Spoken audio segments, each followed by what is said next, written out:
Hello everyone. Where I'm going to give you some insight into problem solving and your task as far as picking a problem and working it.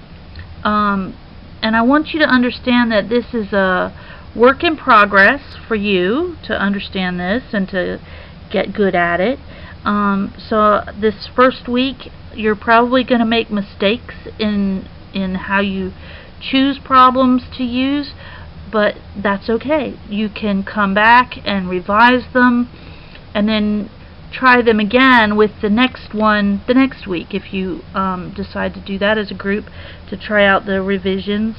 But I don't want you to get stressed out over making it perfect, because this is a learning process.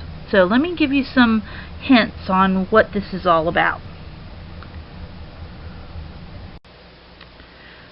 Okay, when we're talking about problem solving, a lot of us only had problem solving in the textbook when it was the word problems at the end of at the bottom of the page, when you'd done 50 problems of 2-digit by 1-digit multiplication, and then the word problems, all you had to do was find the 2-digit number and the 1-digit number and multiply them, and it didn't matter what the context of the story of the word problem was. So that's not problem solving. Problem solving is defined as a way of looking at problems where the solution is not readily apparent. So like those problems at the end of the page, we knew that you'd take the 2-digit number and the 1-digit number and you multiply them because we'd been multiplying all over the page. So problem solving is when that's not apparent. So you can think of problem solving more as investigations in mathematics, the inquiry kind of method. So thinking about your science understanding of teaching, they're doing something to come up with a solution. This is kind of like that. So here's an example. This is a common problem solving example. So on a farm, a worm came out of his hole and he saw 10 legs. So how many chickens and how many horses did he see? So there's many different ways that students can go about solving this. A student can draw out a picture of chickens and horses and count out how many horses and chicken combinations they can make with 10 legs. They can use blocks or toothpicks to represent legs and put them in groups of 4 and groups of 2, like counting out 10 toothpicks. Then how many groups of 4 and how many groups of 2 can they make? Or they could do more conceptual by subtracting 4 from 10, which would represent 1 horse, and then subtract out another 4, which would be another horse, and then being left with 2, which would be a chicken. And then recognizing that, well, if I took one of those horses and took those 4 legs and made it 2 chickens, so then there might be 3 chickens and 1 horse, that's another solution. So a variety of different ways to solve the problem, and not having one particular method as an obvious way of solving it. And this problem is often done with higher numbers for older kids. This would be one that would be a good one for kindergarten or first grade students. But I've seen it with 35 legs and how many, or 36 legs. I guess it would have to be even. But the higher numbers can make a problem more challenging for older kids. And some of you that have been asking questions about having kids at different age ranges, this is an example of a story that if you've got younger kids, you use the number 10, and if you've got older kids, you might use the number of 52, or if you have even older kids, you could use 102 legs. So that is one way to vary the range of the ability for the kids based on the numbers that they're using.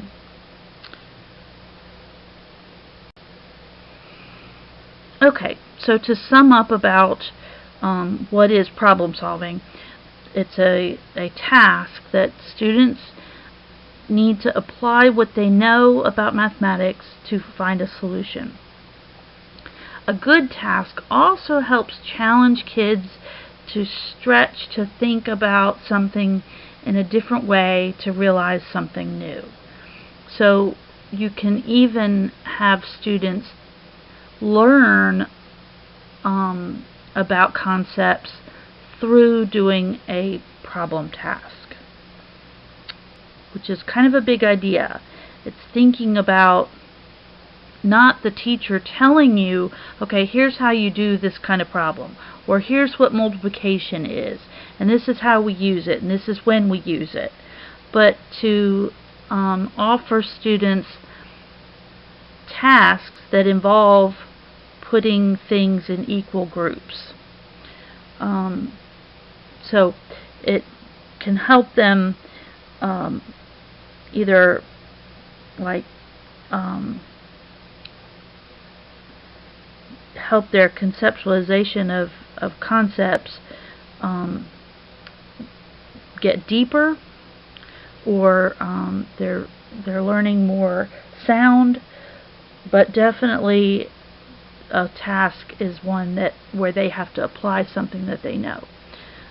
For instance, for the last one, some of the things that they would have to know for the legs problem was that chickens have 2 legs and horses have 4 legs, and that they would then have to know addition of numbers to 10.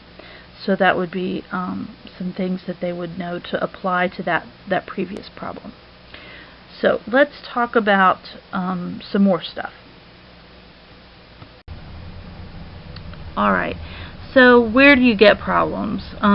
You know, when you've been doing it a while, you can make up problems yourself. But in the beginning, like you guys are now, you are certainly welcome to use resources to find problems.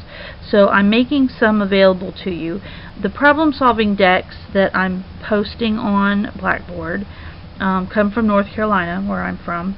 And there's a easy deck, a medium deck, and a hard deck, A, B, C. They're not given grade levels specifically because you may have 3rd, 4th, or 5th graders that are not used to solving problems and who are in that learned helplessness stage.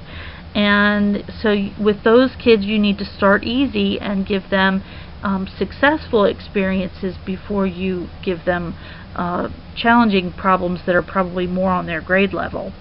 So anyway, those are available. You might be able to find something online. There's lots of different places.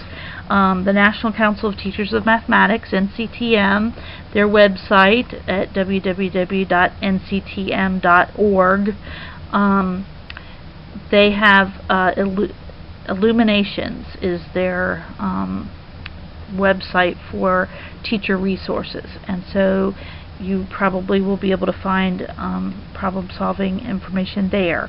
You probably will be able to find some ideas in the Van de Waal book. There's a number of different places, and I'm going to start posting places for you on the Blackboard site. But the problem-solving decks are a good place to start for finding kind of a simple type problem that is worded in a way that makes it problem solving and not just computational practice. So look those over. If you find a website that has problems on it, send it to me and let me look at it, so that you don't accidentally find something that's not what I'm thinking of. or not in the right strand or something like that. So I'm very happy to check out that kind of stuff for you. So send that on. Alright, so you've got your problem and you're going to go work with your kids. So there's a kind of a way of handling this. So here's what I'm imagining that you're going to do with your kids. So you'll give each child a copy that he or she can read for themselves. You can give them a minute to read it if they are readers. If they're young children, you certainly don't have to do that part. But you give them a chance to read it to themselves, and then you read the problem out loud. You don't ask children to read something out loud that it is cold, don't. And something like this, you're wanting to read it so that they understand it. And having a child read it, that's not necessarily going to happen. So if it's something that you want them to understand from the text, let them read it and then you read it out loud. Then ask if anybody has questions. Share with them the tools that you brought with you, either toothpicks or linking cubes, or there's lots of different things that you can use as manipulatives.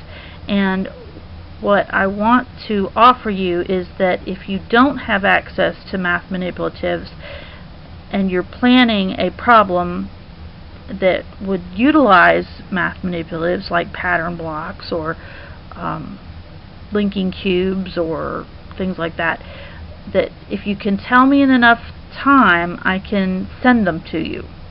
If you're near one of the campuses, I can get them off pretty easily to you. If not, I'll get them shipped through the mail service. So think ahead a little bit and see if there's questions that you and your group may decide that you want to do a whole series of ones using pattern blocks.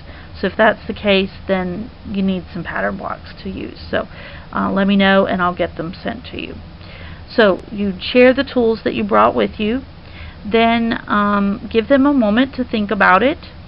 Then you might ask them, Jeremy, do you have a way that you think you might start this problem?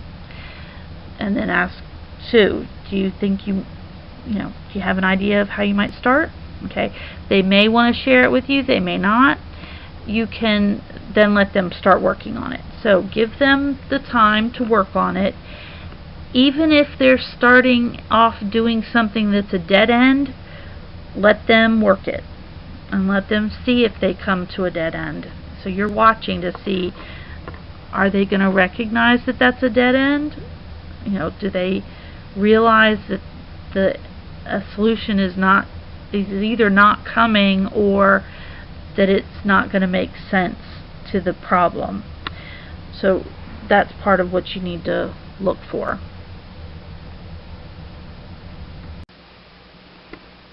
Okay, so you're going to give them time to work. You need to decide as a group whether you're going to want them to work together to solve the problem or if you're going to have them work individually. So that's a variable you can play with as you go through your problem solving sessions each week. Okay, so when students have gotten an answer or they've come to a stopping place, then ask them what they did. So have them talk through what they were thinking to solve the problem, and how they came up with the solution. If they're stuck, a lot of times in talking about it, they'll realize what they did wrong and they'll come up with something else to try. If they don't, then you can say, well, I wonder if thinking about it like this might help. So you don't want to lead them to an answer. You don't want to say, okay, well, what do you do next? What do you do next? And then what do you do?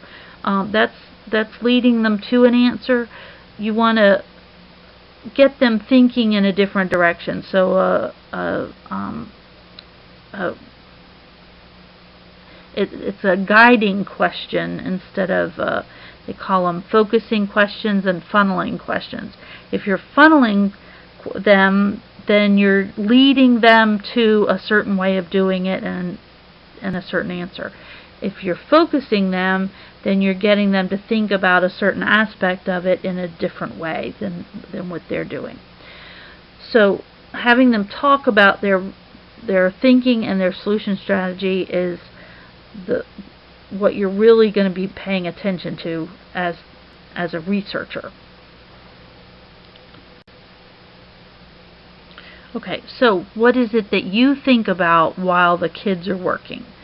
So these 4 questions on this slide can help you think about what you're looking at as the kids work and through the session with them.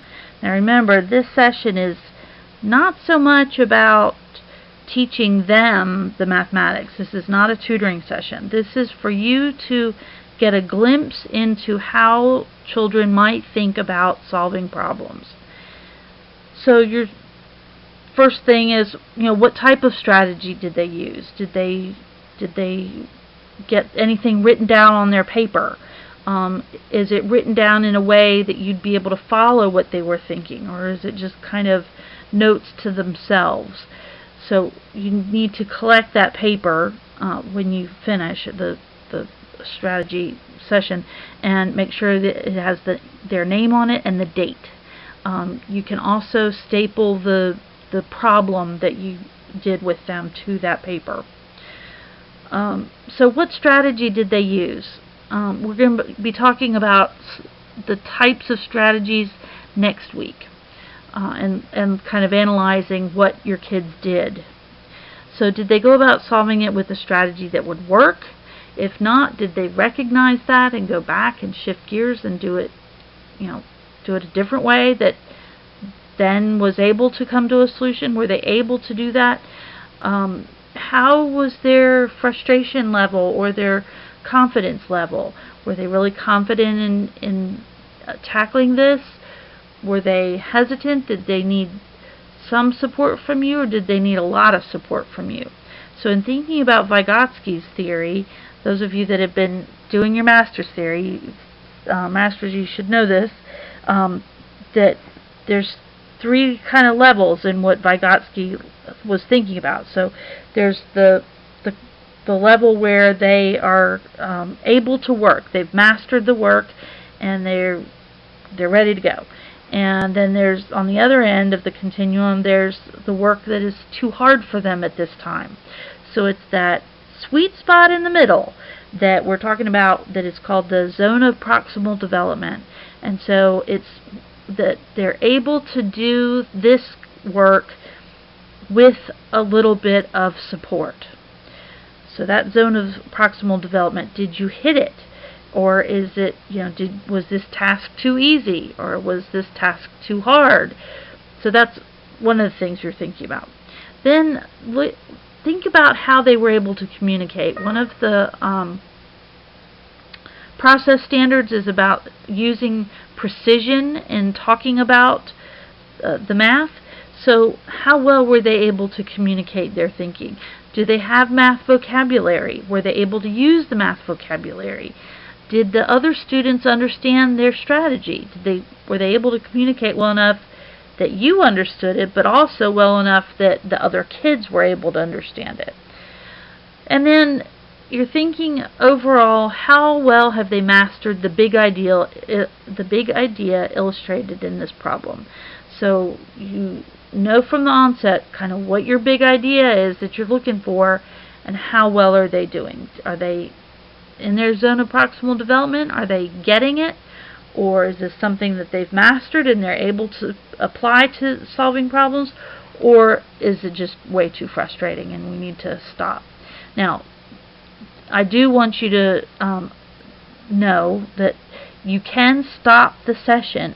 If a kid is upset and frustrated, you can.